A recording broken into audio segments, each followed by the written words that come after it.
ইয়া রাসূলুল্লাহ, আমাকে শাস্তি দেন। কোরআনে যে শাস্তি আছে, হাদিসে যে শাস্তি আছে, আল্লাহ এবং আর রাসূল যে শাস্তি বর্ণনা করেন, এই শাস্তি আমাকে দেন। কে ধরে নিয়ে আসছে অপরাধীকে? ঈমান ধরে নিয়ে আসছে। আর আমরা তো পুলিশ দিয়েও ধরে আনতে পারি না অপরাধীকে। পুলিশ দিয়ে ধরতে পারি? পুলিশই তো নানান অপরাধে জড়িত। এই অবস্থা আমাদের সমাজে। তা আমি যে বিষয়ে ওয়াজ করব, দেখেন তো এই বিষয়টি আপনারা শোনার প্রয়োজন মনে করেন কিনা। হ্যাঁ, বিষয় হলো, আমি যে বিষয়ে ওয়াজ করব সেটা হলো ঈমান ইসলাম ভঙ্গের কারণ বা ঈমান ইসলাম নষ্ট হওয়ার কারণ কি, আর একটা হলো সমাজ নষ্ট হওয়ার কারণ। কোনটা বেশি গুরুত্বপূর্ণ? ঈমান নষ্ট এবং সমাজ নষ্ট, দুটোরই গুরুত্ব আছে। তাহলে এই বিষয়ে আসলে তো আমাদের সমাজে গঠনমূলক সমাজকে সংস্কার করার মতো ঈমানের উন্নয়ন কল্পে, এই যে যেমন মসজিদের উন্নয়ন কল্পে মাহফিল হইল, ঈমানের উন্নয়ন কল্পে, দিনের উন্নয়ন কল্পেও কিন্তু মাহফিল হওয়া দরকার, এই বিষয়ে আলোচনা হওয়া দরকার। হ্যাঁ, তা আপনারা একমত তো? এই বিষয়ে দুই বিষয়ে আলোচনা করব, দুই বিষয়ে আলোচনা হবে নাকি? এতক্ষণ ধৈর্য ধারণ করতে পারবেন তো? ঈমান নষ্ট আর কি সমাজ নষ্ট। ঈমান ইসলাম এগুলো তো হলো আমাদের ইহকাল এবং পরকালের ব্যাপার, তাই না? আর সমাজ নষ্ট এটা হলো দুনিয়ায়। দুনিয়ায় যদি সমাজ, আপনার যদি সমাজ নষ্ট হয়ে থাকে, তাহলে আপনি দুনিয়াতে বসবাস করে শান্তি পাবেন না। আপনি মুসলমান হন আর অমুসলিম হন, সমাজ নষ্ট হলে কেউ শান্তি পাবে না, পাবে? আর আপনার ঈমান ইসলাম নষ্ট হলে কি হবে? ইহকালও ধ্বংস, পরকালও ধ্বংস। যারা অমুসলিম তাদের পরকাল বলে কিছু নেই, আছে? তাদের হিসাব নিকাশও নাই, বিনা হিসাবেই জাহান্নাম, বিনা। কিন্তু মুসলমানদের তো হিসাব আছে। তাহলে আপনাদের কি সবাই বুঝতে পেরেছেন কি বিষয়ে আলোচনা হবে? হ্যাঁ, বিষয় না বুঝলে কিন্তু আপনি আওয়াজ শুনে কোনো লাভ নাই। আমি চাই এবং বাংলাদেশে একসাথে এই যে মাহফিল হচ্ছে না, একসাথে কিন্তু প্রায় 20,000 মতো মাহফিল হচ্ছে বাংলাদেশে, 20,000 মতো মাহফিল হচ্ছে। কিন্তু আমাদের ধর্মীয় ক্ষেত্রে, সামাজিক ক্ষেত্রে অধপতনও বাড়তেই আছে। বাড়ার কারণটা কি? আমি যদি শুধু নামে মুসলিম হই, আমার যদি ইসলাম নষ্ট হয়ে থাকে, ভাই আপনার ওযুটা যদি নষ্ট হয়ে থাকে, নামাজ পড়লে হবে? হবে? খুব লম্বা চওড়া কেরাত করলেন, কিন্তু আপনার ওযুটাই নষ্ট। ওযু নষ্টের কারণ জানেন না? লাভ তো নাই। আমাদের অবস্থাটা এরকম হয়েছে। ওয়াজ করলে কি হবে? যদি আমি আমার দিন, ধর্ম, ঈমান, ইসলাম ভঙ্গ হওয়ার, নষ্ট হওয়ার কারণগুলো না জানি, তো কবে নষ্ট হয়ে আছে আমি তো জানিও না। হ্যাঁ, আপনি যদি ওযু ভঙ্গের কারণগুলো না জানতেন তাহলে কি হইতো? গত বছরের ওযু দিয়ে এই বছর পুরা নামাজ পড়তেন। জানেন দেখি বারবার ওযু করেন না, নামাজও তো নষ্ট হয়। আপনি যদি পকেটে বাদাম নিয়ে নামাজ পড়া শুরু করেন, বাদাম খাইতেছেন আর নামাজ পড়তেছেন, হবে? কেন আপনি খান না? বাদাম পকেটে থাকলো, লজেন্স পকেটে থাকলো, নামাজরত অবস্থায় খান না কেন? আপনি জানেন যে নামাজের মধ্যে খাইলে নামাজ নষ্ট হয়ে যায়, এই জন্য তো খান না। যদিও পকেটে আপনার লজেন্স আছে, যদিও পকেটে আপনার বাদাম আছে, খান না কেন? এরকম হইতে হবে। আমাদের বাংলাদেশে 90-93% মুসলমান, এই মুসলমানদের যদি অবস্থা এরকম হয় যে তার তো ইসলামই নষ্ট হয়ে আছে, তো মুসলমান হয়ে লাভ কি বলেন? যেমন আমার মুসল্লি হয়ে কোনো লাভ নাই, আমি খুব নামাজ পড়লাম, আমার ওযুটাই তো নষ্ট, আমার নামাজটাই তো নষ্ট, আপনি খেলেই তো ওযু নষ্ট হয়ে যাবে, তাই না? তাহলে কি ওয়াজ বিষয়টা বললাম কেন? যাতে ওয়াজটা আপনি বুঝতে পারেন। হ্যাঁ, ওয়াজ না বুঝলে তো লাভ নাই। আমি মনে করি যে ওয়াজ আমি বুঝি না, এটা দিয়ে তো আমার কোনো ফায়দা নাই, কোনো উপকার হবে না। হবে? কোনো উপকার হবে না। তা আলহামদুলিল্লাহ, তাহলে শুরু করব নাকি? আচ্ছা, আলহামদুলিল্লাহ। এই যে আমি খালি ওয়াজই করতেছি না, এগুলো বইয়েও লিখছি, বুঝেছেন? এই যে বইয়ের মধ্যে এখন কি বই থেকেই ওয়াজ করতেছি, কারণ এটা ওয়াজ করলাম চলে গেলাম, কিন্তু আপনি ওয়াজটা তো ধরে রাখতে পারেননি, পারছেন? যারা এই যে ভিডিও করতেছে তারা নয় ওয়াজ ধরে রাখছে, আপনি তো পারলেন না। তা আলহামদুলিল্লাহ, আমি যা ওয়াজ করি এগুলো বই আকারেও লিখে রাখছি, বই পুস্তকও লিখে দিয়েছি। এই যে এখানে একটা চ্যাপ্টারই দিয়েছি, ইসলাম বা ঈমান ভঙ্গের কারণগুলো কি।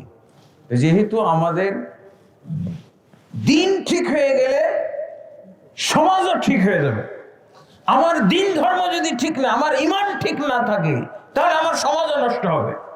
সমাজ কিভাবে পরিশুদ্ধ হয়? রাসূল সাল্লাল্লাহু আলাইহি সাল্লামের যুগে পুলিশ ছিল, বলেন তো? পুলিশ, আর্মি এগুলো ছিল? কিছু ছিল না। অপরাধীকে ধরে আনতো ঈমান। গোপনে সে জিনা করেছে, ব্যভিচার করেছে, নারী পুরুষ জিনা ব্যভিচার করেছে, কেউ তো দেখেনি, 4 জন সাক্ষী ছাড়া তো ওদেরকে এই অপরাধী বলা যাবে না। 4 জন সাক্ষী, কিন্তু 4 জন সাক্ষীর দরকারই পড়ে নাই, নিজে এসে বলছে, ইয়া রাসূলুল্লাহ, আমি জিনা করে ফেলেছি, ইয়া রাসূলুল্লাহ, আমাকে শাস্তি দেন। কোরআনে যে শাস্তি আছে, হাদিসে যে শাস্তি আছে, আল্লাহ এবং আর রাসূল যে শাস্তি বর্ণনা করেন, এই শাস্তি আমাকে দেন। কে ধরে নিয়ে আসছে অপরাধীকে? ঈমান ধরে নিয়ে আসছে। আর আমরা তো পুলিশ দিয়েও ধরে আনতে পারি না অপরাধীকে।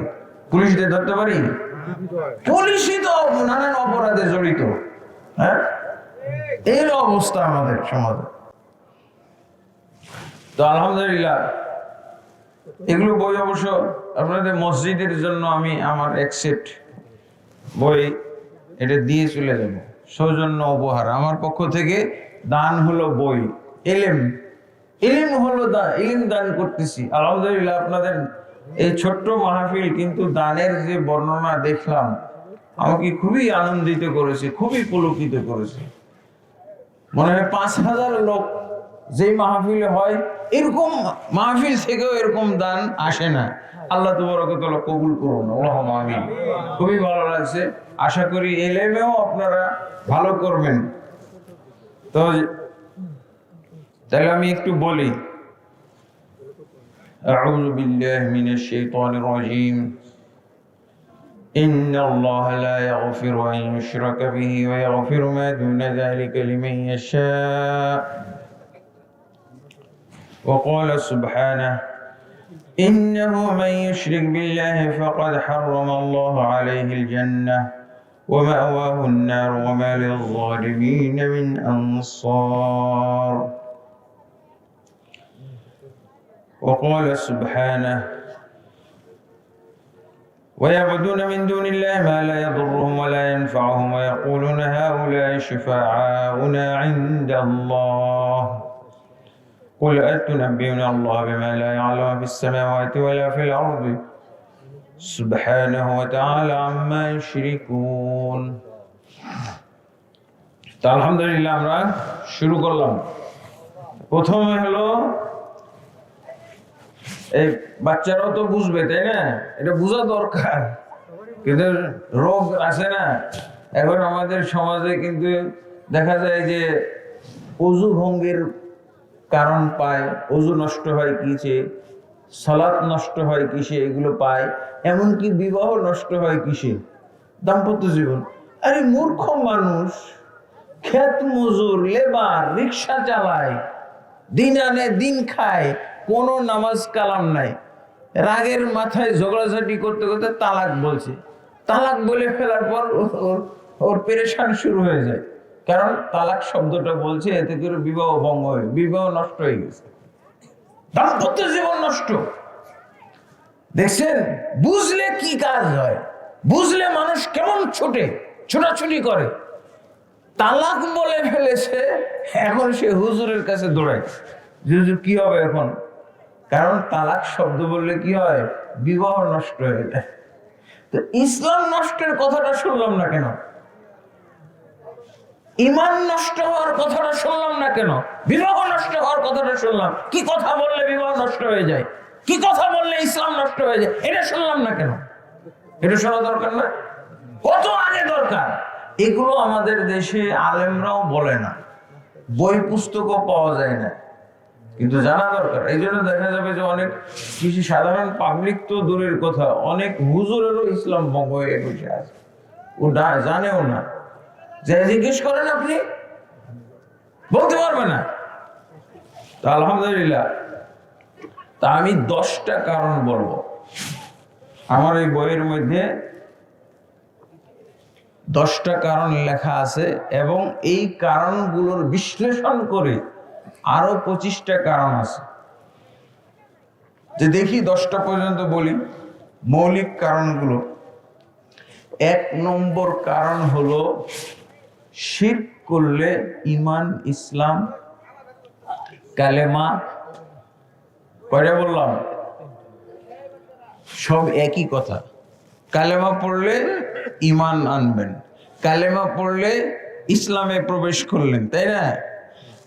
তাহলে তিনটার একই কথা। ঈমান, ইসলাম, কালেমা নষ্ট হয়ে যায় কিসে? শিরকের মাধ্যমে। আমরা এতটুক জানি শিরকে, যে শিরক মহাপাপ, শিরক মহাপাপ, এতটুক তো জানি, তাই না? আরে বাবা, তো শিরক মহাপাপ তো মহা ক্ষতি। কি একটা মহা ক্ষতি বলতে হবে না আমাকে? তো শিরক মহাপাপ বললাম, এটা তো থিওরিক্যালি কথা, কিন্তু এই মহাপাপ দিয়ে কি হয়, কি সমস্যা? শিরক মহাপাপ করলাম 10-20টা, সমস্যা কি? তাকে বলতে হবে না শিরক মহাপাপ, মহা ক্ষতিও আছে। মহা ক্ষতি কি? 1 নম্বর ক্ষতি হলো তার ইসলাম ভঙ্গ হয়ে যায়, ইসলাম বিনষ্ট হয়ে যায়। যেমন বায়ু নিষ্কাশনের মাধ্যমে ওযু নষ্ট হয়ে যায়, শিরক করার মাধ্যমে ইসলাম নষ্ট হয়ে যায়। ওই যে তালাক বললে কি হয়, বিবাহ নষ্ট হয়ে যায়, স্বামী স্ত্রীর সম্পর্ক নষ্ট হয়ে যায়। এগুলো তো আছে ভাই। এক জায়গায় জানলেন, আর এক জায়গায়।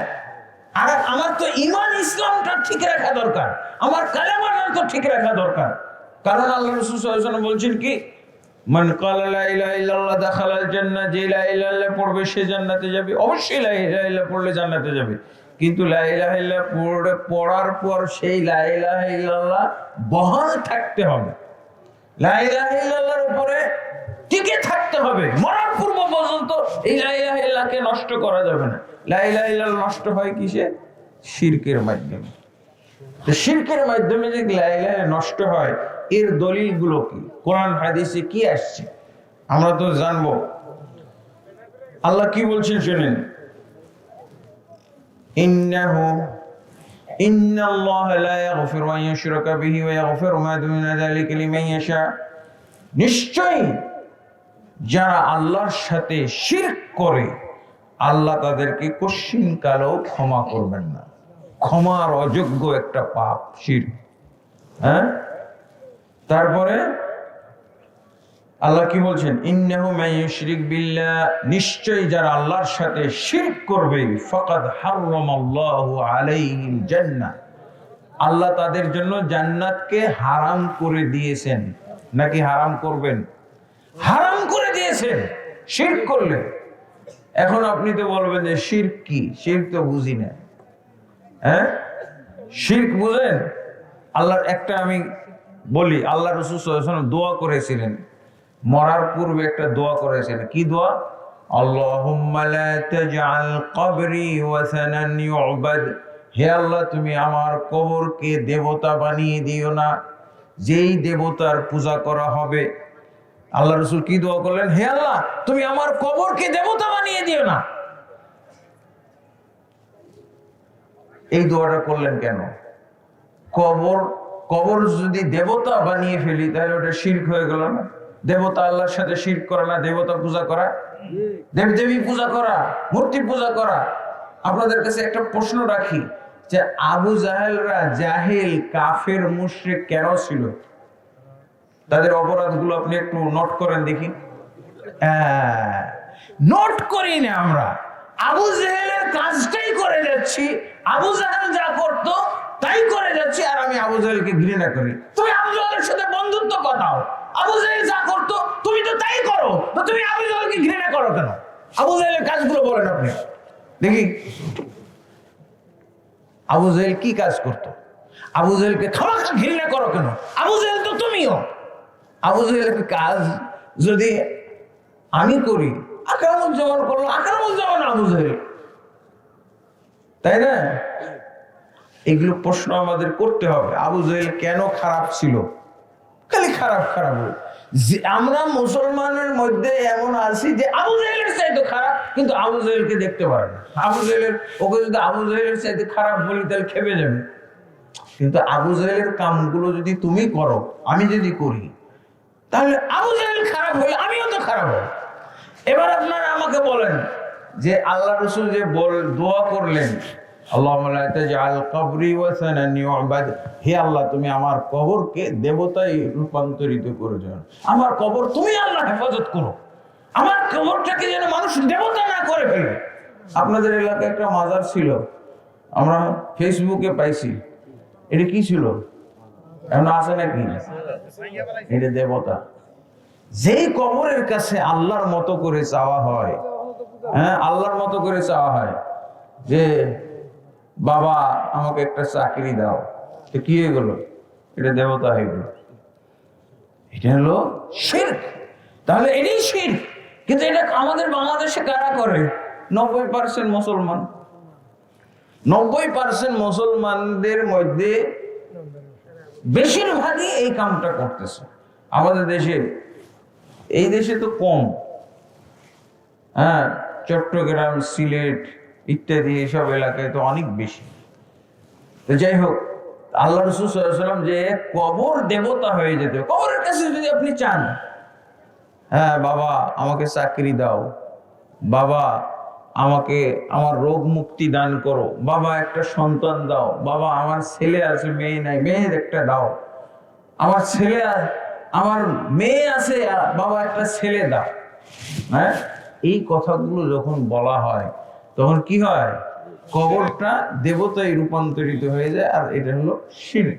এগুলো শিরকি কাজ। আর এই যে কবরের কাছে এভাবে চায়, এগুলো হলো শিরক। আমরা জানিও না, শিরকটাকে মহাপাপ বলে শেষ করি। আর এই শিরকের মতো মহাপাপের গাড়িতে উঠে আমি চলতেছি। দেখবেন অনেকে মাজারের খাদেম হয়ে বসে আছে, অথচ 5 ওয়াক্ত নামাজ পড়ে উনি খাদেম। কিভাবে খাদেম হইতে পারে? হ্যাঁ এই অজ্ঞ মূর্খ, এই জন্য তো খাদেম হয়ে আছে। কিসের খাদেম? খাদেম হইতে পারে? শিরকের খাদেম হয়ে আবার ওর ইসলাম থাকে? যার জন্য জান্নাত হারাম। জান্নাত হারাম কার জন্য? কাফেরের জন্য, মুশরিকের জন্য। তাহলে বোঝা গেল যে যারা শিরক করে তারা কাফের, মুশরিক, তারা তাদের ইসলাম ভঙ্গ। কাফেরদের ইসলাম আছে নাকি? মুশরিকদের কোন ইসলাম আছে? শেষ। এরকম মুসলমানটারও এখন আর ইসলাম নাই। এইভাবে এরপরে এগুলো বেশি ব্যাখ্যা দিলে সময় পাবো না। আমাদের বাংলাদেশে দেখা যাবে যে যারা এই শিরকের, শুধু আমরা শিরক করি না, শিরকের চাষাবাদও করি। এক শ্রেণীর হুজুর আছে যারা শিরকের চাষ করে। মাজার কবরগুলো কাদের মাধ্যমে চলে? দেখবেন এক ধরনের হুজুর আছে, শিরকের হুজুর, ওরা শিরকের আলেম, শিরক লালন পালন করে। জিন্দা পীর, মুর্দা পীর তারা পূজা করে। জিন্দা পীর পায়ে সেজদা দেয়, পায়ে সিজদা দিতে পারে? আল্লাহ ছাড়া কাউকে সিজদা দেওয়া যাবে? এগুলো কোথায় হয়? মাজারে হয়। আবার লিখেও দেয় যে মাজারে সিজদা করার নিষেধ। নিষেধ লেখা দেয়, শিরকও বলে না, নিষেধ বলে খালি। মাজারে সিজদা করা নিষেধ না, শুধু নিষেধ না, শিরক। তার ইসলাম ভঙ্গ হয়ে যাবে সে সাথে সাথে। আর ইসলাম যার ভঙ্গ হয়ে যায়, যারা ইসলাম গ্রহণ করে নেয় তারা কাফের বা মুশরিক। আর যারা ইসলাম গ্রহণ করার পর ইসলামকে ভেঙে ফেলে, ইসলাম বিনষ্ট করে ফেলে, এদের নাম হলো মুরতাদ। এদের নাম কি? কাফের মুশরিকের শাস্তি শাস্তি নেই, কিন্তু মুরতাদের শাস্তি আছে। মুরতাদের কি শাস্তি জানেন? রাসূলুল্লাহ সাল্লাল্লাহু আলাইহি ওয়াসাল্লাম বলছেন, মান বাদালা দীনহু ফাকতুলু। যে তার দিন পরিবর্তন করলো, যে তার দিন নষ্ট করে ফেললো, ধ্বংস করে ফেললো, তাকে হত্যা করে ফেলো। হত্যা। কিন্তু একজন সাধারণ কাফের মুশরিককে আমি হত্যা করতে পারি না। কিন্তু মুসলমান হওয়ার পর যদি সে ইসলাম নষ্ট করে ফেলে, ইসলাম ধ্বংস করে ফেলে, তাহলে রাসূলুল্লাহ সাল্লাল্লাহু আলাইহি ওয়াসাল্লাম বলছেন তাকে হত্যা করে ফেলো। ইবনে ওমর, আল্লাহ রাসূলের সাহাবী আব্দুল্লাহ ইবনে ওমর একজন খলিফার কাছে গেছেন। তো খলিফা দেখতেছে যে একজন অপরাধীকে দড়ি দিয়ে, রশি দিয়ে খুব শক্ত করে বেঁধে রেখেছে। সাহাবী, আল্লাহ রাসূলের সাহাবী বলছে, এই লোকটাকে এরকম করে কষ্ট দিচ্ছ কেন তোমরা?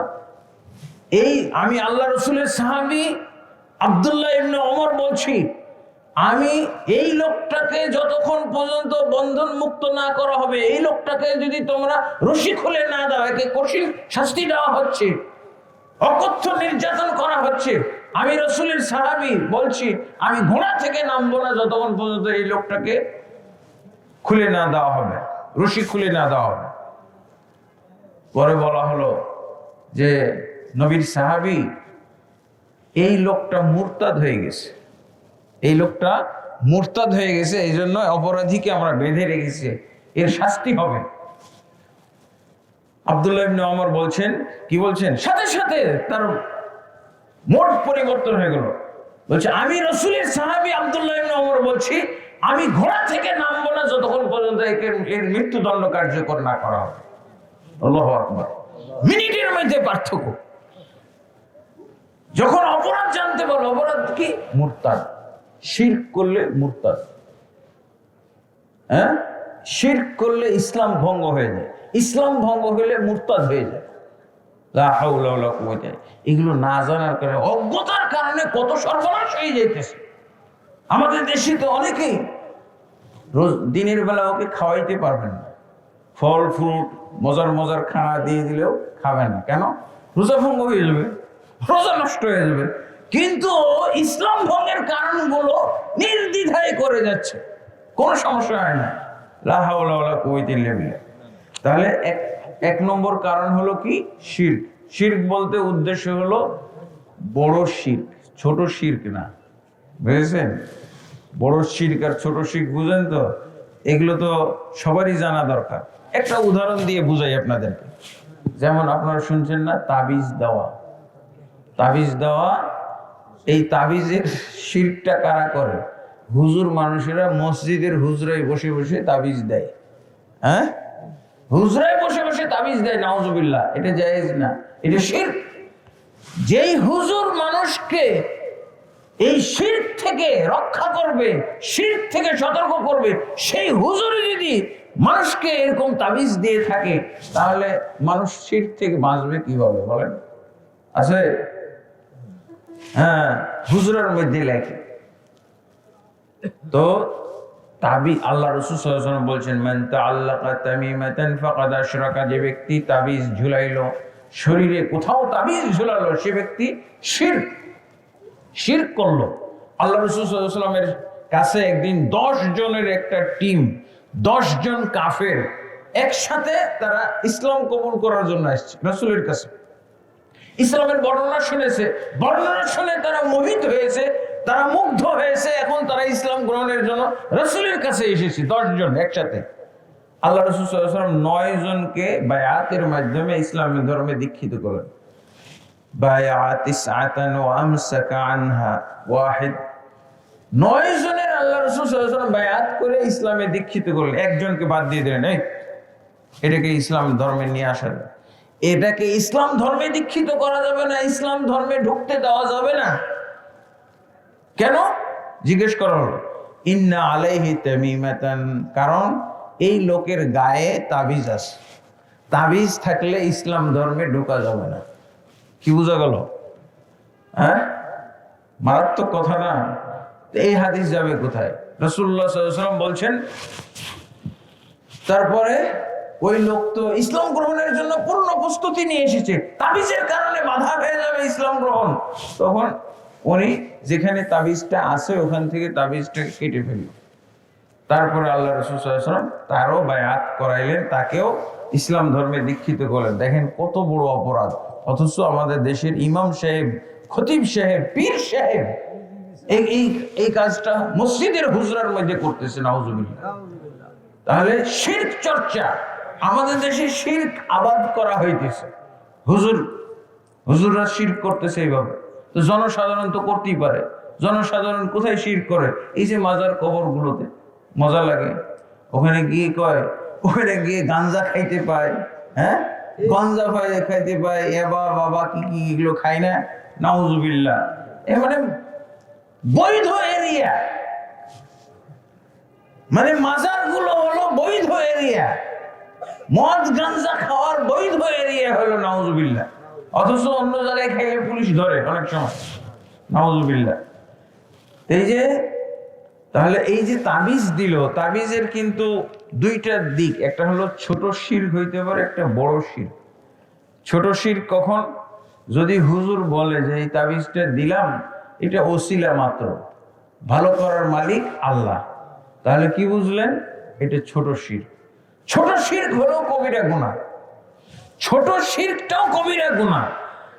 আর যদি হুজুর বলে যে এমন পাওয়ারফুল তাবিজ দিলাম, 501 টাকা, হ্যাঁ 501 টাকা না, এগুলো হলো মূল্য ধার্য করার একটা হ্যাঁ, মানে তিলিসমাতি, 501 টাকা, 1001 টাকা, এগুলো এমন পাওয়ারফুল তাবিজ দিয়ে দিলাম যে 100% এই তাবিজে আপনার সমস্যার সমাধান হয়ে যাবে, বিপদ দূর হয়ে যাবে। আল্লাহর কথা বলছে। আগে কি বলছিল? ওই হুজুর তো বললো যে ওসিলা, এটা ভালো করার মালিক আল্লাহ, এই জন্য কি এটা ছোট শিরক। আর যে এই যে বললো যে পাওয়ারফুল, এমন পাওয়ারফুল তাবিজ দিয়ে দিলাম 100% কাজ হবে, আল্লাহর কথাটাই তো আনে নাই, এটা হলো বড় শিরক। এই লোক কি হয়ে যাবে? এই লোক সাথে সাথে মুরতাদ। এই লোকের, এই তাবিজ বিক্রেতার পিছনে নামাজও হবে না, একে ইমাম বানানো যাবে না। কিন্তু যে ছোট শিরকের পর্যায়ে রেখেছে তাবিজটাকে, এর পিছনে নামাজ পড়া জায়েজ আছে, তবেও তাকে ইমামতি দেওয়া ঠিক না, ইমাম নিয়োগ করা ঠিক না।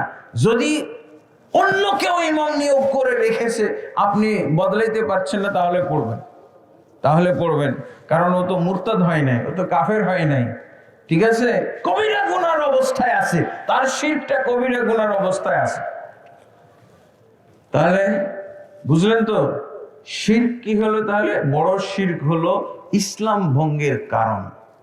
আমাদের দেশে এই ধরনের অবস্থা আছে, অনেক লোক শিরকের ব্যবসা করে, নাউজুবিল্লাহ। এরপরে দ্বিতীয় আর একটা কারণ হলো, যে ব্যক্তি বিশ্বাস করে যে আল্লাহ এবং বান্দার মাঝে ওসিলার দরকার আছে, তাহলে কি হবে? তার ইসলাম ভঙ্গ হয়ে যাবে। বান্দা সরাসরি আল্লাহর কাছে কেউ পৌঁছতে পারবে না, কেউ যেতে পারবে না, সরাসরি আল্লাহর কাছ থেকে সে কিছু উদ্ধার করতে পারবে না, তার পীর লাগবে, মধ্যস্থতাকারী লাগবে। এই বিশ্বাস যারা করবে তাদের ইসলাম ভঙ্গ। এই বিশ্বাস থেকে তো আমাদের দেশের পীরের জন্ম হয়েছে, পীর মুরিদি। মক্কা মদিনায় পীর মুরিদি আছে, কারণ ওই দেশে ইসলাম ভঙ্গের কারণগুলো ব্যাপকভাবে প্রচার করা হয়। তাহলে এটা হলো আল্লাহ এবং বান্দার মাঝে কোন মাধ্যম লাগবে, কোন মিডিয়া, কোন মধ্যস্থতাকারী লাগবে, এই বিশ্বাস যারা করবে তাদের ইসলাম ভঙ্গ। তাহলে দেখেন আমাদের বাংলাদেশে পীর মুরিদওয়ালাদের কি অবস্থা এখন, এই ইসলাম ভঙ্গের কারণের সাথে জড়িত। দেখছেন, কারণ পীর সাহেব নিজেও জানে না ইসলাম ভঙ্গের কারণগুলো কি। এটা কোথায় পেলেন? এটা কোরআনের বিভিন্ন আয়াত থেকে আপনারা পাবেন। যেমন সূরা জুমারের 3 নম্বর আয়াত, সূরা ইউনূসের 18 নম্বর আয়াত। এই আয়াতগুলো আপনারা পড়লে পেয়ে যাবেন এটার দলিল কি। এই আয়াতে কি আছে? والذين اتخذوا من دونه أولياء ما نعبدهم إلا ليقربونا إلى الله زلفى। কেন এটা ইসলাম ভঙ্গের কারণ হলো? আল্লাহ রাসূল সাল্লাল্লাহু আলাইহি ওয়াসাল্লাম যেই কাফেরদের মাঝে তিনি নবী হয়ে এসেছিলেন, সেই কাফেরদের এটা বিশ্বাস ছিল যে ডাইরেক্ট আল্লাহর ইবাদত করলে, আল্লাহর কাছে দোয়া করলে এটা কবুল হবে না, পৌঁছবে না আল্লাহর কাছে। কি করতে হবে? এই যে 360টা মূর্তি আছে না, লাত, মানাত, উজ্জা, হুবল, এদের মাধ্যমে আমাদেরকে ইবাদত করতে হবে। এই কথাটা তারা বলতো কি, মানে আবুদুহুম ইল্লা লিয়ুকাররিবুনা ইলাল্লাহি যুলফা। আমরা তো এইসব দেবদেবীর ইবাদত করি এই জন্য যে এরা আমাদেরকে আল্লাহর সান্নিধ্যে পৌঁছে দেবে। আমরা কি পাপী তাবি বান্দা ডাইরেক্ট আল্লাহর কাছে কিছু বলতে পারি? আমাদের দেশের যেমন রাজা বাদশাহের কাছে পিয়নের মাধ্যমে পৌঁছতে হয় না, পিএস এর মাধ্যমে যাইতে হয় না, আপনি ডাইরেক্ট যাইতে পারেন।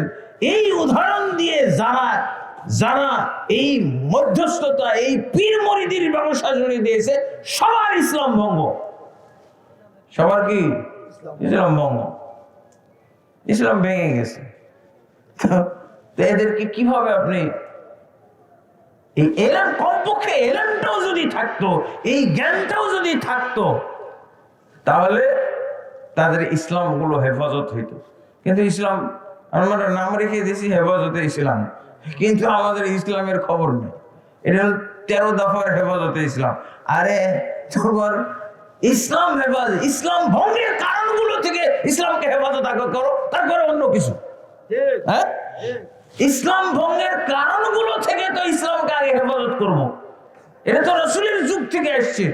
যদি ওই কাফের মুশরিকেরা লাত, মানাত, উজ্জা, হুবল, ওয়াদ, সুওয়া, ইয়াগুস, ইয়াউক, নাসর এদের ওসিলা দিয়ে যদি ইবাদত করে যদি কাফের মুশরিক হয়ে থাকে, তুমি হবে না কেন? আমাদের দেশে তো এই ওসিলার ব্যবসায় চলতেছে, এই শিরকের, ইসলাম ভঙ্গের কারণ এগুলোর ব্যবসা জুড়ে দিয়েছে। মুরিদ মানে টাকা। একটা মুরিদ মানে কি? একটা রিক্সা, আপনি রিক্সা একটা যেমন রাস্তায় নামাই দিলে যেমন ইনকাম আসে, একটা মুরিদ বানাইতে পারলে মাসিক ইনকাম, বাৎসরিক ইনকাম আসে। নাউজুবিল্লাহ, এসব শিরকি কারণ এবং এগুলোর মাধ্যমে তারা ইনকাম করতেছে। তারপরে তৃতীয় আর একটা কারণ, তৃতীয় কারণটা কি? যে ব্যক্তি কাফের মুশরিকদেরকে কাফির মুশরিক মনে না করবে, তার মানে যাদের ইসলাম ভঙ্গ হয়ে গেছে তাদেরকে কাফের মুশরিক বলতে হবে। শুধু হিন্দু, শুধু বৌদ্ধ, শুধু খ্রিস্টান, শুধু ইহুদি, শুধু নাসারা, এরাই শুধু অমুসলিম না।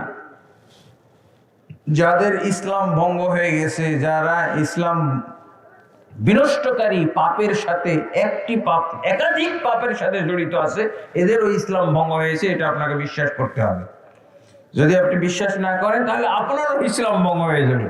মারাত্মক কথাবার্তা। তাহলে এটা হলো একটা কারণ। এটা আল্লাহ তাবারক ওয়া তাআলা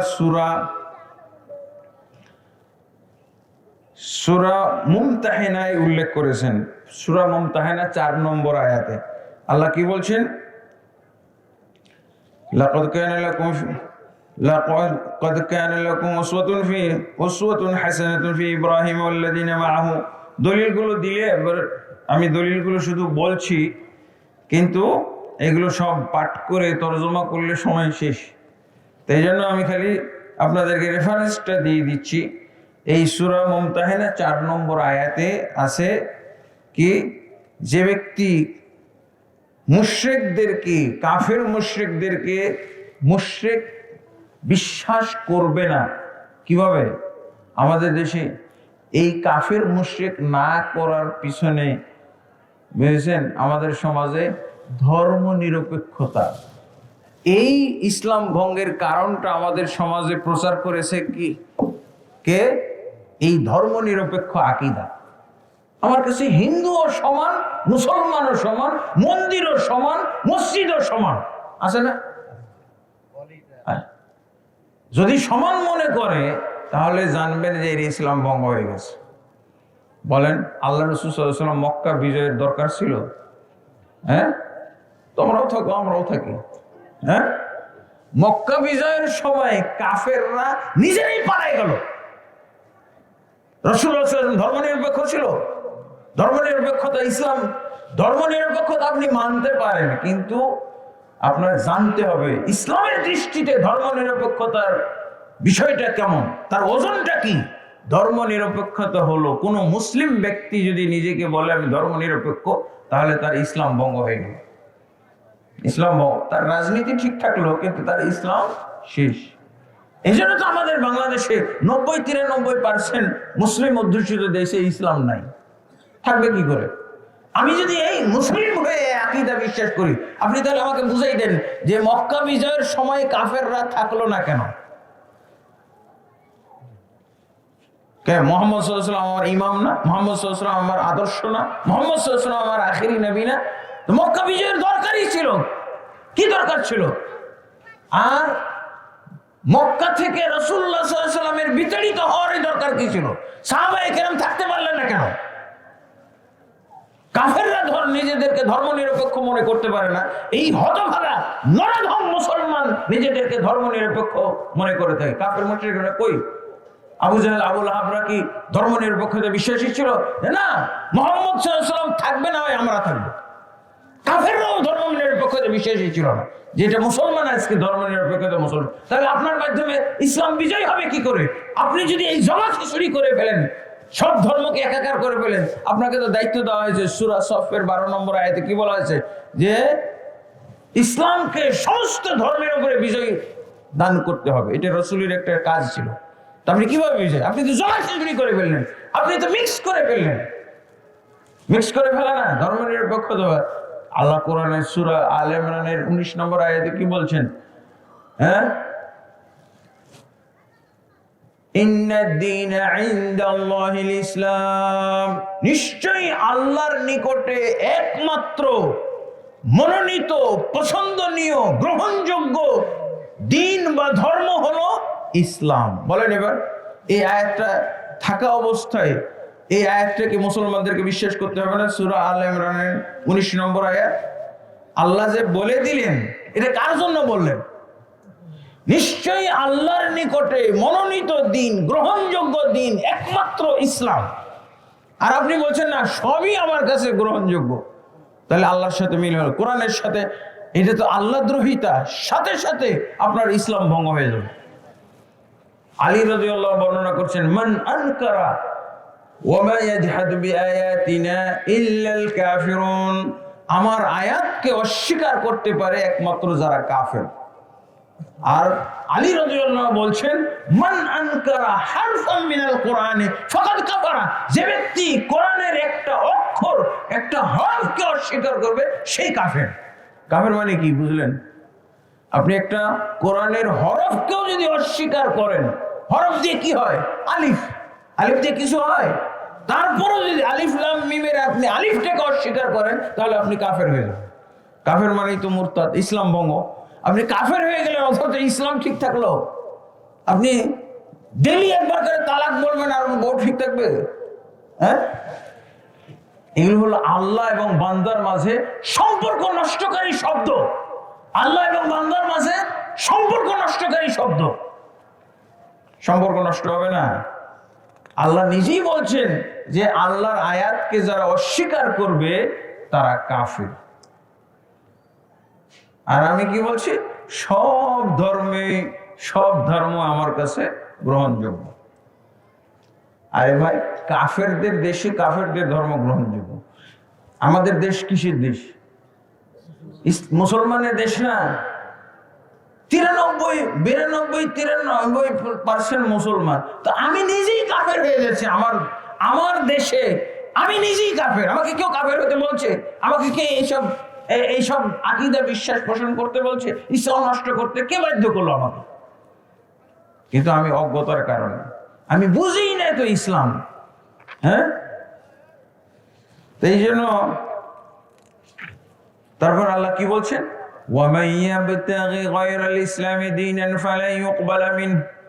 যে ব্যক্তি ইসলাম বাদ দিয়ে অন্য কোন দিন ধর্ম তালাশ করবে, কশ্চিন কালেও তা গৃহীত হবে না। এবং আখিরাতে সে ধ্বংসপ্রাপ্ত ক্ষতিগ্রস্তদের অন্তর্ভুক্ত, তার মানে চিরন্তন সে জাহান্নামী হয়ে যাবে। যে ইসলাম বাদ দিয়ে অন্য কোন ধর্ম তালাশ করবে সে ব্যক্তি কি চিরন্তন জাহান্নামী। তাহলে চিরন্তন জাহান্নামী কারা হবে? যারা কাফের মুশরিক। এগুলো জানা দরকার না? এগুলো ওয়াজ মাহফিলে যদি হইতো, আমরা এই জন্য কি বলে এগুলো এলেম মানুষকে দান করার চেষ্টা করি। মানুষকে এলেম দান করলে তো এমনি শিক্ষিত হয়ে উঠবে। এমনি যদি সে ইসলাম বুঝে ফেলে, তো ইসলাম বুঝলে না মহব্বত করবে ইসলামকে। ইসলাম তো বুঝি না, তো আমি মহব্বত করবো? ইসলামের সাথে আমার মহব্বতই হইতেছে না। আমার অতটুকুই মহব্বত যতটুকু আমি অন্য ধর্মকে মহব্বত করি। এটা হইতে পারে? আমার কোনো রাজনৈতিক আলাদা জীবন না। আমার দ্বীনের মধ্যে, আমার ইসলামের মধ্যে সব আছে। রাজনীতিও আছে, সমাজনীতিও আছে, অর্থনীতি আছে, পরিবার নীতি আছে, রাষ্ট্রনীতি আছে, সব কিছু এর মধ্যে আছে। আন্তর্জাতিক নীতি আছে, পররাষ্ট্র নীতি আছে, সব কিছু। কিন্তু আমি বুঝি না, ইসলামের তো কিছুই বুঝি না। আমাদের বাংলাদেশের শিক্ষিতদের অবস্থা, যারা পিএইচডি ডিগ্রি অর্জন করেছে, তাদেরকে যদি ইন্টারভিউ নেন, সবচেয়ে কম যে জিনিসটা সেটা হলো ইসলাম। আমাদের বাংলাদেশের মুসলমানদের পরিচয় যদি আপনি পরিচয় জানতে চান, তাহলে সবচেয়ে কম যেটা জানে ইসলাম, সবচেয়ে কম বুঝে সেটা হলো কোরআন। ডক্টর আব্দুল্লাহ জাহাঙ্গীর বলছেন যে আমরা বাংলাদেশে কি ইসলাম কায়েম করব? 99% মুসলমান ইসলামের যে গ্রন্থ, ইসলামের গাইড গ্রন্থ, ইসলামের যে ঠিকানা, যেখান থেকে ইসলামকে আমরা জানবো, সেই কোরআনটাই বুঝে না। কত? 99% মুসলমান। লজ্জাজনক কথাবার্তা। আমরা যদি ক্লাস 1-এর বইটা না বুঝতাম, তাহলে 2-এ উঠতে পারতাম? আজকে মাস্টার ডিগ্রির আমরা ছাত্র হয়ে মাস্টার ডিগ্রি পাস করতে পারতাম? এরকমই ইসলাম সম্পর্কে না বুঝে আমি কিভাবে ইসলামে পাস করব? আমার তো ইসলাম সম্পর্কে জানতে হবে। এগুলো জ্ঞান। ইসলাম শুধু কালেমা, নামাজ, রোজা, হজ, যাকাত শুধু মৌখিকভাবে আমি উচ্চারণ করলে ইসলাম হয়ে গেল তা না। এগুলো অবশ্যই বুঝতে হবে। ইসলাম আমার মধ্যে গঠন করব, এটা হলো ইসলামের গঠন প্রণালী। আর ইসলামের পতন, যেটার গঠন হয় সেটার পতনও আছে, তাই না? আমি খালি গঠন করলাম, আর পতনের কারণগুলো থেকে হেফাজত করতে হবে। এই চতুর্থ কারণ এবার বলছি। চতুর্থ কারণটা হলো আল্লাহর নবী সাল্লাল্লাহু আলাইহি ওয়াসাল্লামের পক্ষ থেকে, আল্লাহর পক্ষ থেকে নবী সাল্লাল্লাহু আলাইহি সাল্লাম যে দিন ধর্ম নিয়ে এসেছেন, যে সমস্ত নিয়ম কানুন নিয়ে এসেছেন ব্যক্তি জীবন পরিচালনার জন্য, পারিবারিক জীবন পরিচালনা করার জন্য, রাষ্ট্রীয় জীবন পরিচালনা করার জন্য, তারপরে আমার আন্তর্জাতিক জীবন পরিচালনা করার জন্য, অর্থনৈতিক জীবন পরিচালনা করার জন্য যে নিয়ম কানুনগুলো আল্লাহ রাসূল সাল্লাল্লাহু আলাইহি ওয়াসাল্লাম নিয়ে এসেছেন, যদি কোনো মুসলমান এরকম দাবি করে যে মানব রচিত বিধানের মধ্যে এর চেয়ে ভালো কিছু আছে, মানব রচিত বিধানের মধ্যে এর চেয়ে ভালো আছে, তাহলে তার ইসলাম ভঙ্গ হয়ে যাবে। কারণ যারা মানব রচিত বিধান মানে তারা সবাই কিন্তু কোরআন হাদিসের অজ্ঞ, ইসলাম সম্পর্কে অজ্ঞ। মুসলমান যে মানব আল্লাহর বিধান মানবে, এটা তো সে শিখেই নেই। সে জন্মলগ্ন থেকে শিখেছে, যেদিন থেকে সে লেখাপড়া করতে শিখেছে, মানব রচিত বিধানটাই সে আয়ত্ত করেছে, এর উপরই লেখাপড়া করেছে, এর উপরে ইউনিভার্সিটি পাস করেছে, এর উপরই সে ল পড়েছে। কিন্তু আল্লাহর পক্ষ থেকে রাসূলুল্লাহ সাল্লাল্লাহু আলাইহি ওয়াসাল্লাম একজন মানুষের সার্বিক জীবনে যে নির্দেশনা নিয়ে এসেছেন, তার চেয়ে যদি অন্য কোনো মানুষের রচিত নির্দেশনা উত্তম মনে করে, বিশ্বাস করে, তাহলে তার ইসলাম ভঙ্গ হয়ে যাবে। তাহলে তার ইসলাম ভঙ্গ হয়ে যাবে। যে না, কি বলে, রাষ্ট্র পরিচালনার জন্য কি বলে, আমেরিকার থেকে আমরা যে আইন কানুনের বইটা নিয়ে এসেছি, ফ্রান্স থেকে যে বইটা নিয়ে এসেছি, এটা কোরআনের চাইতে ভালো। কোরআনের চাইতে ভালো না বিশ্বাস করলে নিয়ে আসলো কেন? আমাদের দেশটা চলে কি দিয়ে?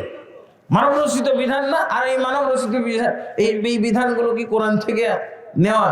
দেখবেন যে ওই যে ফ্রান্স থেকে, ওই আমেরিকা থেকে, ওই লন্ডন, ওই ব্রিটেন থেকে লেখা বইগুলো আমাদের 90-99% মুসলমানের সংবিধান। তো ইসলাম ভঙ্গ হবে না? হ্যাঁ, তাহলে কয়জনের ইসলাম ঠিক আছে? অজ্ঞতা দিয়ে ইসলাম চলে, অজ্ঞতা দিয়ে ইসলামী সমাজ চলে। হ্যাঁ, মুসলমান হয়ে আমি কিভাবে এই কাজটা করতে পারি?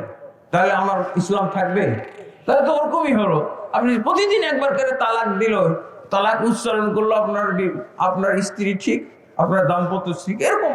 কিন্তু ওই যে দেখা যায় যে এই লোকগুলোও দৌড়ায়, বুঝে তো একটু শুধু বুঝে যে স্ত্রীকে তালাক বললে বিবাহ বিচ্ছেদ হয়ে যায়, তোমার ইসলাম বিচ্ছেদ হয়ে যায়, আল্লাহর সাথে সম্পর্ক বিচ্ছেদ হয়ে যায়, এগুলো তোমার আগে জানা দরকার ছিল। আল্লাহর সাথে সম্পর্ক ছিন্ন হয়ে যায়, এটা বুঝবে না? তাহলে স্বামী স্ত্রীর, যারা এই ইসলাম ভঙ্গের কারণগুলো সম্পর্কে জানে না, তারা হাজারবার তালাক দিল, ইসলামের দৃষ্টিতে ওগুলো কোনো তালাক হবে না। সে তো ইসলামের মধ্যেই নাই, তালাক তো হলো ইসলামী বিধান, ইসলামী বিধান না। নাউযুবিল্লাহ। তাহলে এগুলোর ব্যাপারে কোরআনের আয়াত আছে, আফা হুকমাল জাহিলিয়াতি ইয়াবগুন ওয়া মান আহসানু মিনাল্লাহি হুকমান লিকওমি ইউকিনুন। সূরা মায়েদার 50 নম্বর আয়াত। তারা কি জাহিলি যুগের বিধান চায়? আল্লাহর বিধানের চাইতে জাহিলি যুগের বিধানকে উত্তম মনে করছে। কোরআন বাদে যত বিধান আছে সব জাহিলি বিধান, সব আবু জাহেল, আবুল আহাব, উতবা, শাইবা, ওয়ালিদ বিন মুগীরাদের বিধান। আল্লাহ রাসূল সাল্লাল্লাহু আলাইহি ওয়াসাল্লাম কিসের বিধান নিয়ে এসেছেন? কোরআনের বিধান, সুন্নাহর বিধান, হাদিসের বিধান, এগুলো হলো ইসলামী বিধান। আর আমরা ওই যে বললাম, আবু জাহেলকে যদি প্রশ্ন করে, এই প্রশ্নটার উত্তর কেউ দিতে পারবে না। আমাদের দেশের প্রেসিডেন্ট বলেন, প্রধানমন্ত্রী বলেন, মন্ত্রী বলেন, সবাই ধরা খাবে। খালি এখন জিজ্ঞেস করবেন যে মন্ত্রী মহোদয় একটু বলেন তো আবু জাহেল খারাপ কেন, কি কি কাজ করে খারাপ হয়েছে, জিজ্ঞেস করেন তাদেরকে, একটা উত্তর দিতে পারবে না। সব হাহালা দিল, সব অজ্ঞের দল। অজ্ঞতা দিয়ে ইসলাম চলে, অজ্ঞতা দিয়ে ইসলামী রাষ্ট্র চলে, হ্যাঁ, অজ্ঞতা দিয়ে ইসলামী সমাজ চলে। আমি মুসলিম পরিচয় দিয়ে যদি এরকম আমি অজ্ঞ মূর্খ হয়ে থেকে যাই, তাহলে এটা আমাদের জন্য কত বড়টা দুর্ভাগ্যজনক অবস্থা। এরপরে পঞ্চম ইসলাম বিনষ্টের কারণ হলো, যে ব্যক্তি রাসূল সাল্লাল্লাহু আলাইহি ওয়াসাল্লামের আনিত কোনো বিধানকে অপছন্দ করলো, যদিও সে ওটি নিজে আমল করে।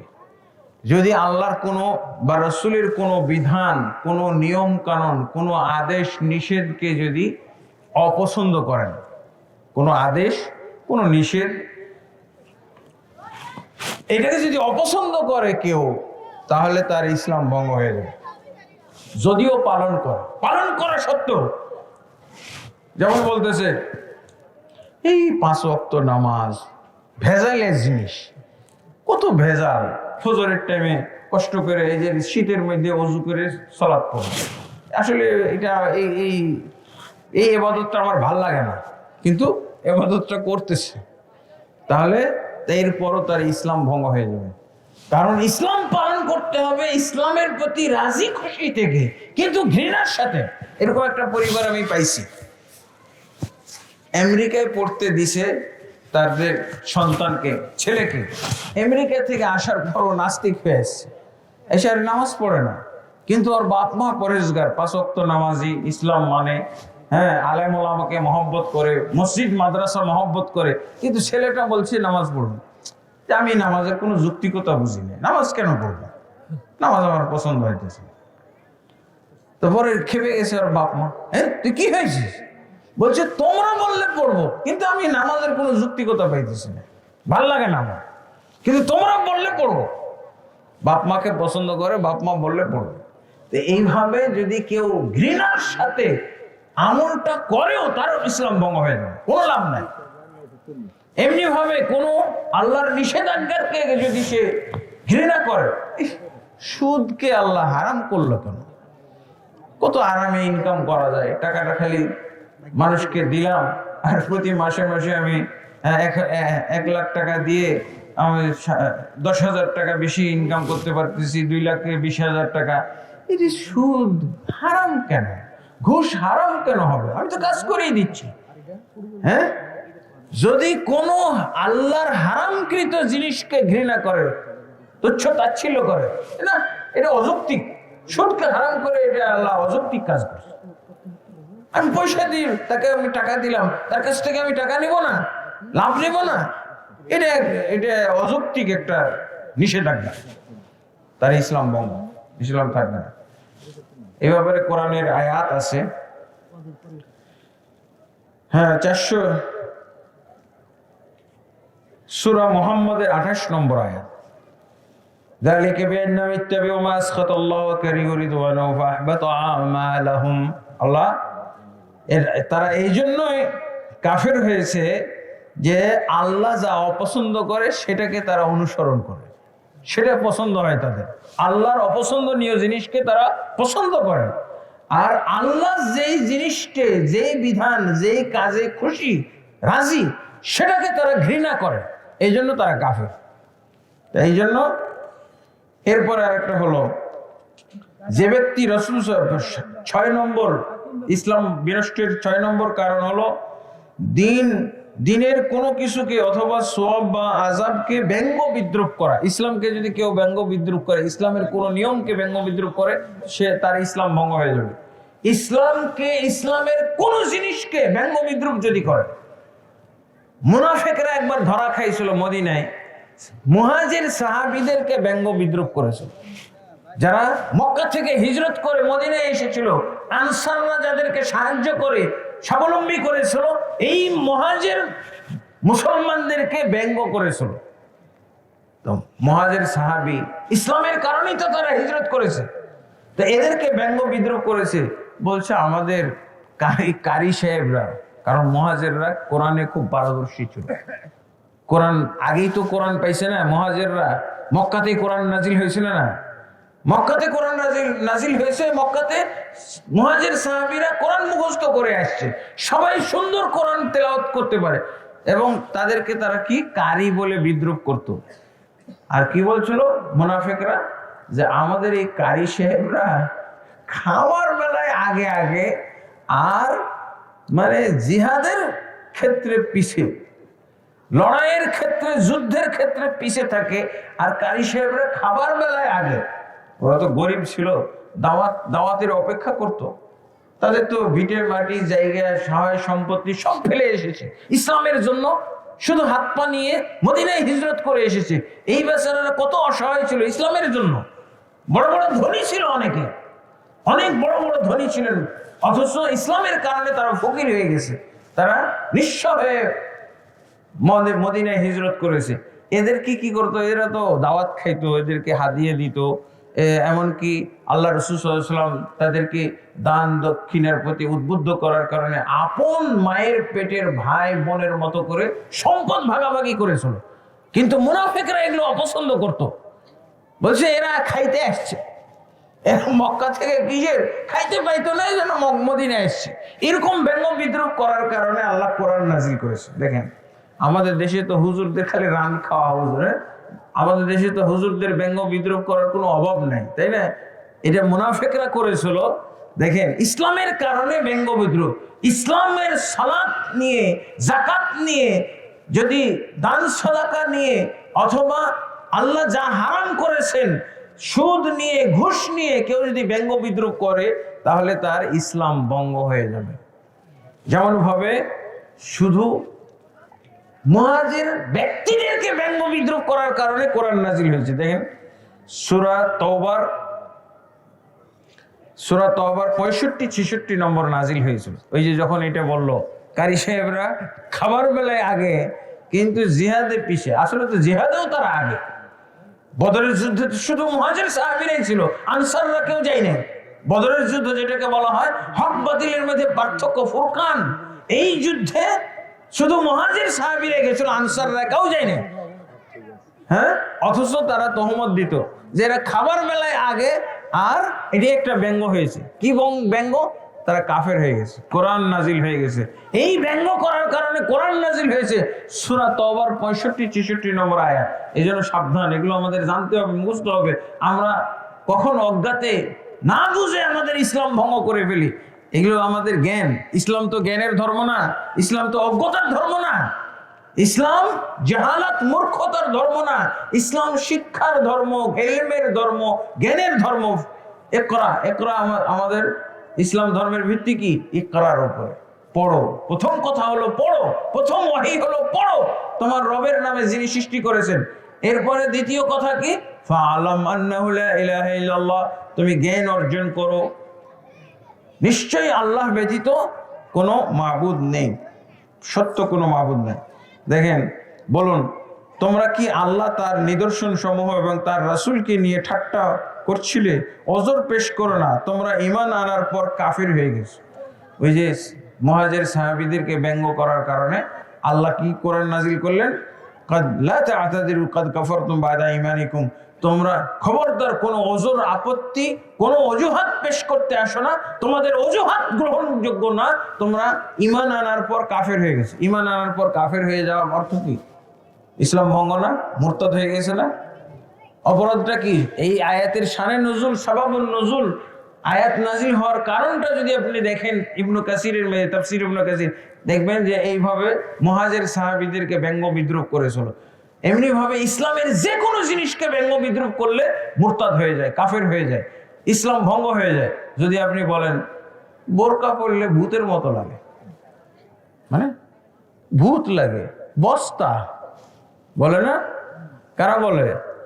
আবার বলে যে এই যে ইসলাম বলেন, আমরা তো অনেক সময় ওয়াজ নসিহতের মধ্যে বলি যে যদি শালীন পোশাক পরে থাকে, চেহারা ঢেকে থাকে, পর্দা, ইসলামের যে ফুল পর্দা, এই পর্দা করে থাকে, তাহলে আমাদের সমাজের নারীরা অনেক ধরনের জুলুম, নির্যাতন, অপহরণ থেকে বেঁচে যাবে এবং ধর্ষণ থেকে বেঁচে যাবে। এরা বলে যে পোশাক আসলে দেয় না, আমাদের অন্তর নাকি ঠিক করা লাগবে। ওই মুরতাদরা বলে কি অন্তর ঠিক করতে হবে, মন মানসিকতা চেঞ্জ করতে হবে, আর ও ঠিকই উলঙ্গ হয়ে ঘুরবে, উলঙ্গ হয়ে ঘুরবে। এই জন্য তো পর্দার বিধান এসেছে। পর্দা করে চললে আল্লাহ তাবারক ওয়া তাআলা নিজেই বলে দিয়েছেন আর কেউ অপহরিত হবে না। এমনকি যারা খারাপ মানুষ তারাও পর্দার মাধ্যমে বেঁচে যায়। পর্দা এমন একটা ভালো জিনিস যে অপরাধীরা পর্যন্ত পর্দার আশ্রয় নেয় বাঁচার জন্য। তা আল্লাহ তাবারক ওয়া তাআলা আমাদেরকে বুঝার তৌফিক দান করুন। সপ্তম ইসলাম বিনষ্টকারী সপ্তম অপরাধটা কি, কারণটা কি? জাদু টোনা, বান আছে না আমাদের সমাজে? হ্যাঁ, যারা জাদু করে, জাদুর মাধ্যমে মানুষ হত্যা করে ফেলে, মানুষকে কষ্ট দেওয়া হয়, তিলে তিলে মারা যায়। জানেন না আপনারা এগুলো? এই জন্য জাদু হলো ইসলাম ভঙ্গের কারণ। যারা জাদুর আশ্রয় নেয়, কাউকে কেউ জাদু করে ক্ষতিগ্রস্ত করে, তাদের ইসলাম ভঙ্গ এবং তারা মুরতাদ হয়ে যায়। তাদের শাস্তি হলো তলোয়ার দিয়ে শিরচ্ছেদ। যারা জাদু করেছে, কাউকে একজন আরেকজনকে জাদু করে ক্ষতিগ্রস্ত করেছে, এমনকি হত্যা পর্যন্ত করা হয়, হ্যাঁ, তারা হলো ইসলাম থেকে খারিজ, ইসলাম ভঙ্গ হয়ে যায়, ইসলাম বিনষ্ট হয়ে যায়, আর সে মুরতাদ হয়ে যায়।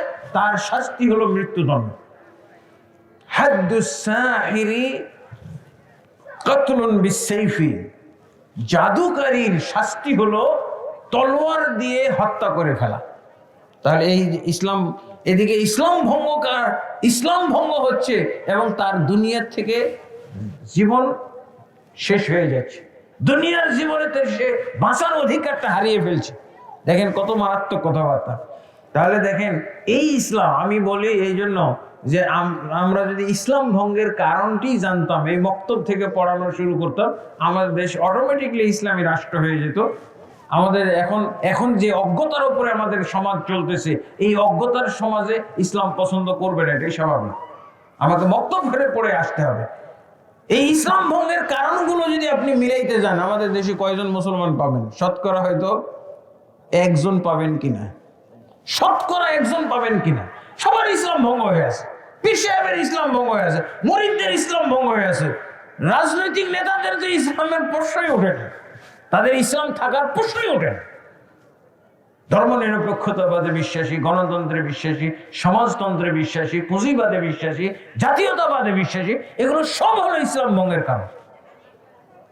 আল্লাহ তাবারক ওয়া তাআলা আমাদেরকে শিক্ষিত হওয়ার তৌফিক দান করুন, আমাদেরকে আল্লাহ লেখাপড়া করার আল্লাহ তৌফিক দান করুন। কি ঠিক আছে? তো বোঝা যায় তাহলে জাদু টোনা কি করা, জাদু টোনা বান, এগুলো কি ইসলাম ভঙ্গের কারণ। কারণ এতে ক্ষতি হয় না সমাজের, তিলে তিলে মানুষকে ধ্বংস করা হয়। রাসূলুল্লাহ সাল্লাল্লাহু আলাইহি ওয়াসাল্লামকেও জাদু করা হয়েছিল, এবং এই সময় চিকিৎসা স্বরূপ কিন্তু যে সূরা ফালাক এবং সূরা নাস নাজিল হয়েছিল। অষ্টম কারণ কি? মুসলমানদের বিরুদ্ধে মুশরিকদেরকে সাহায্য করা, মুসলমানদের বিরুদ্ধে মুশরিককে সাহায্য করা। আপনি কি করছেন?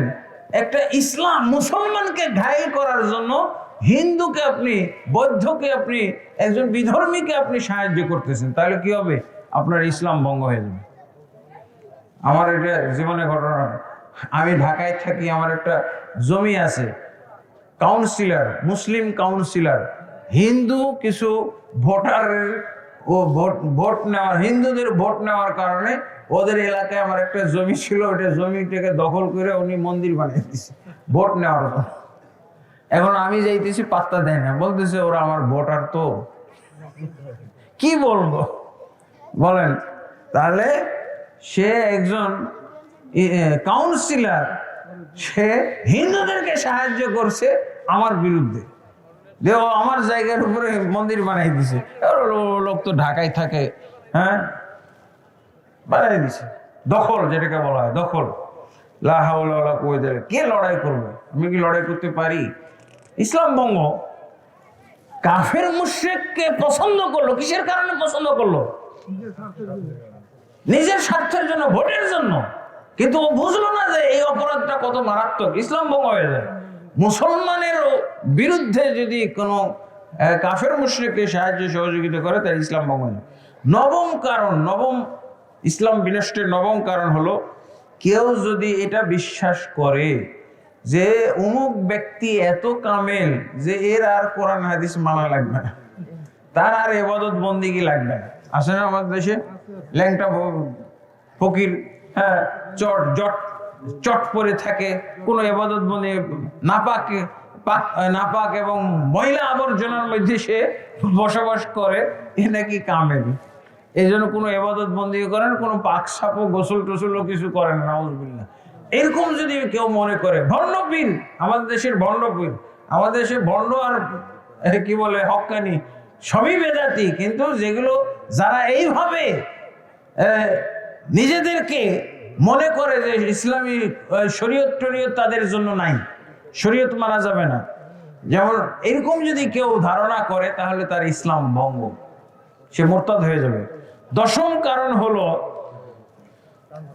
কারণ হলো যে ব্যক্তি ইসলাম সম্পর্কে কোনো জ্ঞান অর্জন করে না, ও মানব রচিত বিধান, ও ব্রিটেন ল, ও আমেরিকান ল, ফ্রান্স ল সব মুখস্থ করে ফেলেছে, খালি কোরআনটাই বুঝে না, কোরআনের ল বুঝে না, কোরআনের এলেম অর্জন করে না, হাদিসের এলেম অর্জন করে না, ইসলামের এলেম অর্জন করে না, এই ব্যক্তি যদিও মুসলিম ফ্যামিলিতে জন্মগ্রহণ করেছে, তার ইসলাম নাই, তার ইসলাম নাই। ওকে জিজ্ঞেস করেন যে এই যে আমাদের দেশে যে দলগুলো আছে না, রাজনৈতিক দল, হ্যাঁ, বিএনপি হোক, জামাত হোক, তারপরে আওয়ামী লীগ হোক, আওয়ামী লীগ তো কিসা খতম নাকি?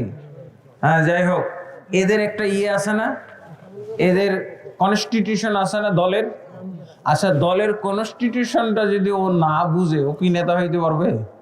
ওকে দল থেকে বহিষ্কার করা হবে না? কনস্টিটিউশন ও পড়েও নাই, জানেও না, ও মানেও না, ও থাকবে? তা আল্লাহর কনস্টিটিউশন কোরআন সে জানে না, মানে না, সে কিভাবে ইসলামের মধ্যে থাকবে? সাংঘাতিক কথা, এটা অযৌক্তিক কথা। সামান্য একটা দল খুলেছে ও কয়েকজন মিলে, সেই দলে যদি না ঠিক থাকতে পারে, সেই দলের সে কি বলে গঠনতন্ত্র, কর্মপদ্ধতি, এগুলো যদি না জানে, না মানে, তাতে যদি সে দলের অথবা এর বিরোধিতা করে, সে যদি দলের কনস্টিটিউশনের বিরুদ্ধে যায়, তাকে তো দলে রাখবে না, দল থেকে তাকে বহিষ্কার করা হবে। তাহলে আল্লাহর কনস্টিটিউশন কোরআন হাদিস এ কখনো জানার চেষ্টা করে না, বুঝেও না, আর বলে কি এইটা আমাদের কাম না, আমরা কোরআন হাদিস বুঝি না। অনেকেই বলে, কিন্তু রাজনৈতিক নেতারা অনেক বলে আমরা কোরআন হাদিস বুঝি না, আমরা। হ্যাঁ, এটা হুজুররা বুঝে। হুজুররা বুঝে মানে তুমি মরবে না নাকি? মরলে তো তিনটা বিষয় তার পরীক্ষা হবে। তিনটা বিষয় কি? আল্লাহ সম্পর্কে, তারপরে ইসলাম সম্পর্কে, নবী সম্পর্কে। তুমি মরে দেখো, এলেম অর্জন ছাড়া জবাব দিতে পারবে?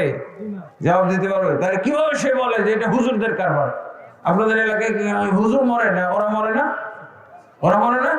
যেই মরবে তাকে এই তিনটা বিষয় জিজ্ঞেস করবে, আর তিনটা বিষয়ে যে এলেম না অর্জন করে যাবে সে হালাদ্রি বলবে না? অবশ্যই। এখানে তো একটা নোটিশ চলে আসছে সংক্ষেপ করার জন্য। 10টা কারণ মুখস্থ হয়েছে। মুখস্থ যদি না হয়ে থাকে বই আপনারা নিয়ে যাবেন। এটা কিন্তু আমি মসজিদের জন্য দিয়ে গেলাম, যারা মুসল্লি তারা পড়বেন ইনশাআল্লাহ। তাহলে ইসলাম, এই যে গাড়িতে আছে, ড্রাইভারের সাথে যোগাযোগ করলে আপনারা কিছু বই নিতে পারবেন। আর হলো আমাদের বাংলাদেশে 98% মাত্র বেনামাজি। কারণ নামাজি তৈরি করার এলেম এক পর্যন্ত আমাদের বাংলাদেশে আসেই নাই, একটা বইও নাই। এই যে ছোট্ট চটি বই, এটা আমি বাংলায় অনুবাদ করেছি, তাই পাওয়া যায়।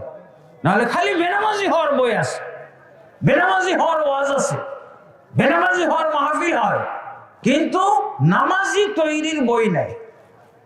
নামাজি তৈরি করার বই খুঁজে পাওয়া যায় না। এটাই প্রথম বই, বুঝেছেন? মাত্র 50 পৃষ্ঠার বই, সৌদি আরব মক্কা মদিনার আলেমদের লেখা, আমি বাংলায় অনুবাদ করেছি। এই বই আমাদের দেশে কিন্তু অনেকেই এখন আশাবাদী ইসলাম কায়েম করে ফেলবে। তো ইসলাম কায়েম যদি আপনি করতে চান, ইসলামের খুঁটিগুলোর পরিচয় জানবেন না। আপনি যে আগে এই যে প্যান্ডেলটা করলেন, আগে কি করছেন দেখছেন আপনারা? কেউ প্যান্ডেল বানাইতে আগে খুঁটি না আগে ছাদ? তো আমাদের সমাজে খালি ইসলাম কায়েম, খুঁটির খবর নাই, খুঁটি বানাইতে চাই না। 5 ওয়াক্ত নামাজ, এটা হলো ইসলামের খুঁটি। ইসলামের খুঁটি নেই, আপনি ইসলাম কায়েম করবেন কিভাবে? ফালতু কথাবার্তা, এই জন্য হবে না। এই জন্য ওনারা ক্লান্ত হয়ে বলছে না আমরা ইসলাম কায়েম করবো না ভাই, আমরা অন্যদের মতোই শাসন করবো, ইসলাম কায়েম করবো না বলছে। অপারকতা, এটা হলো অপারকতা। ইসলাম না বোঝার কারণে তারা সারেন্ডার করতেছে। কেন তুমি ইসলাম 90% মুসলিম অধ্যুষিত দেশে ইসলাম কায়েম করতে পারবে না, কেন সারেন্ডার করতেছে? কারণ ওরা এলেম, ওদের কাছেও এলেম নাই। এই যে নামাজি খুঁটির যে দরকার, ইসলাম কায়েম করলে যে আমাকে খুঁটি বানাইতে হবে। ইসলামের খুঁটি কি? নামাজ না? 5 পিলার্স অফ ইসলাম বলি কি? এগুলো আমাদের জানতে হবে, বুঝতে হবে, আর বাস্তবায়ন করতে হবে। এই যে ইসলাম খুঁটি, ইসলামের খুঁটি বানানোর জন্য এই কিতাবের দরকার, সালাত পরিত্যাগকারীর বিধান। আর আমাদের বাংলাদেশে আমি নিজেও ভুক্তভোগী। আমাদের সহিহ আকীদার ভাই, আমাদের যারা আহলে হাদিস, মসজিদ, মাদ্রাসা সব দৌড়ের উপরে ছিল এক সময়। এটি সব জঙ্গি। হ্যাঁ, আহলে হাদিস হইলেই সব জঙ্গি। এই জন্য আমি বই লিখছি যে ইসলামের দৃষ্টিতে চরমপন্থা, জঙ্গিবাদ ও সন্ত্রাস। এই বই লেখার পর আর কেউ আমাকে জঙ্গি বানাইতে পারে না। কি হানাফি বিভিন্ন বেদাতি এলাকায় চলে যায়, কিন্তু বইটা আমার কাছে থাকে। যখনই বেদাতের বিরুদ্ধে, শিরকের বিরুদ্ধে, মাজার, কবর, দরগা, দরবার, পীর মুর্শিদদের বিরুদ্ধে কথা বলি, তখন প্রথম কাজ কি? তারা অভিযোগটা দেয় থানায় যে এই জঙ্গি। থানাতে যে জঙ্গি, চাঁপাইনবাবগঞ্জে একবার গেছি, হ্যাঁ, আমাকে প্রধান বক্তা করা হয়েছে, দেখি থানার পুলিশ নিয়ে এসে পড়ছে, বুঝেছেন, জঙ্গি বলে আমাকে ধরাবে। আমি এখনো ওয়াজই করি নাই, তারপরে আমি তাদেরকে বইটা দিলাম, এই বইটা আমার লেখা, পুলিশদেরকে, ওরা চলে গেছে। 18 পাশে দেখলাম একটা ছেলে মাহফিল ডাকছে, মাদ্রাসাও দিয়েছে এবং মাহফিলও ডাকছে, এবং সেই মাহফিলের প্রধান বক্তা আমি ওকে বললাম যে আপনি 18 পাশে কিভাবে সূরা আকিদার মাদ্রাসা দিলেন, আবার মাহফিল দিলেন, দেখা আর দাপটের সাথে আপনি করতেছেন, ঘটনা কই? বলছে আপনার এই বইটা খুব কাজে লাগছে আমার, সব নেতাদের কাছে ফটোকপি করে দিয়ে দিছি, আর আমাকে জঙ্গি, ওদের তো 1 নম্বর হাতিয়ার হলো জঙ্গি বানাই দাও, দিয়ে ওরা জেলে ভরে দাও, হ্যাঁ, পুলিশ থানায় অভিযোগ দিয়ে জঙ্গি বলে। এই বই যার কাছে থাকে ওকে জঙ্গি বানাইতে পারে না, আলহামদুলিল্লাহ। তো এই বইয়ের মাধ্যমে জঙ্গি দমন হয়েছে ব্যাপকভাবে, এবং এটা কি বলে, র্যাবের প্রধান উনিও এই বইটা পড়ে একটা রিপোর্ট দিয়েছে বই সম্পর্কে, এবং এই রিপোর্টটা প্রথম আলো পত্রিকায় আসছে। এই যে দেখেন, আমার এই বইয়ের মাধ্যমে জঙ্গি দমন হয়েছে, সন্ত্রাস দমন হয়েছে, এই মর্মে কি একটা রিপোর্টও করেছে র্যাবের প্রধান। আবার তারপর আরেকটা বই আছে, আমরা মুসলমানরা, বাংলাদেশের মুসলমানরা বিভক্ত, ঐক্যবদ্ধ না। ঐক্যবদ্ধ না হলে লাভ আছে? আমরা 90% 93% মুসলমান বলছি, কিন্তু আমাদেরকে শাসন করছে কারা? না, 5%, 7%। ওরা কি বলবো, 90-93% যদি মুসলমান হয়, তাহলে 7% ওরা কি ফেরেশতা? ওরাই শাসন করে, যেহেতু ওরা শাসন করে, ওদেরকে ফেরেশতা বলবো নাকি এখন? তার মানে ডাইরেক্ট কথা হলো 90-93% মুসলমানকে শাসন করছে, 7% বা 10% কাফের, অমুসলিম। কারণ কি, আমরা মুসলমানরা বিভক্ত, দলে দলে বিভক্ত, আমরা ঐক্যবদ্ধ হইতেই পারছি না। এই যে জোট হইতে গিয়ে জোট ভেঙে গেছে, হ্যাঁ, জোড়াই লাগাইতে পারছি না, হবে না। তো এই ব্যাপারে আমি একটা বই লিখেছি, অনেক মোটা বই, প্রায় 350-450 পৃষ্ঠার বই, আলহামদুলিল্লাহ। এই বইটা কিভাবে মুসলমানরা বিভক্ত হলো, গড়ার কথা, আর ঐক্যবদ্ধ হইতে হলে আমাদের করণীয় কি, নিয়ম কানুনগুলো কি, এই বিষয়ে বইগুলো লিখেছি। আমার বই লেখা তো প্রায় 40-এর উপরে, সহিহ বুখারী, মুসলিম এর অনুবাদ সহ অনেক বই, আলহামদুলিল্লাহ। নমুনা স্বরূপ কিছু বই আমরা আপনাদের কাছে মসজিদের জন্য নিয়ে আসছি, আলহামদুলিল্লাহ। আপনারা ব্যক্তিগত সংগ্রহের জন্য বই নিতে পারেন, গাড়িতে আসে, ড্রাইভারের মাধ্যমে আপনারা নিতে পারবেন, আলহামদুলিল্লাহ। আজকের মতো তাহলে, যেহেতু কয়টা 12টা বেজে গেছে, 12টা বাজলে তো সব শেষ, বুঝেছেন? আমরা কি বলি, 12টা বেজে গেছে, 12টা বাজাই দিব, তো 12টা বেজেই গেছে, আর ওয়াজ নাই। আল্লাহ তাবারক ওয়া তাআলা, আমরা আজকে যে ইসলাম ভঙ্গের কারণগুলো শুনলাম, এগুলো যেন আমরা মুখস্থ রাখতে পারি, এই বিনষ্টকারী কারণগুলো থেকে যেন বেঁচে থাকতে পারি, আমরা আমাদের ইসলামকে হেফাজত করতে পারি। আল্লাহ তৌফিক দান করুন। আল্লাহুম্মা আসলিহ লানা দীনানা আল্লাযী হুয়া ইসমাতু আমরিনা, ওয়া আসলিহ লানা দুনিয়ানা আল্লাতী ফিহা মাআশুনা, ওয়া আসলিহ লানা আখিরাতানা আল্লাতী ফিহা মাআদুনা, ওয়াজআলিল হায়াতা জিয়াদাতান লানা ফী কুল্লি খাইর ওয়াল মাউতা রাহাতান লানা মিন কুল্লি শারর। আমিন। সুবহানাকা আল্লাহুম্মা ওয়া বিহামদিকা আশহাদু আল্লা ইলাহা ইল্লা আনতা আস্তাগফিরুকা ওয়া আতুবু ইলাইক। আসসালামু আলাইকুম ওয়া রাহমাতুল্লাহি ওয়া বারাকাতুহু।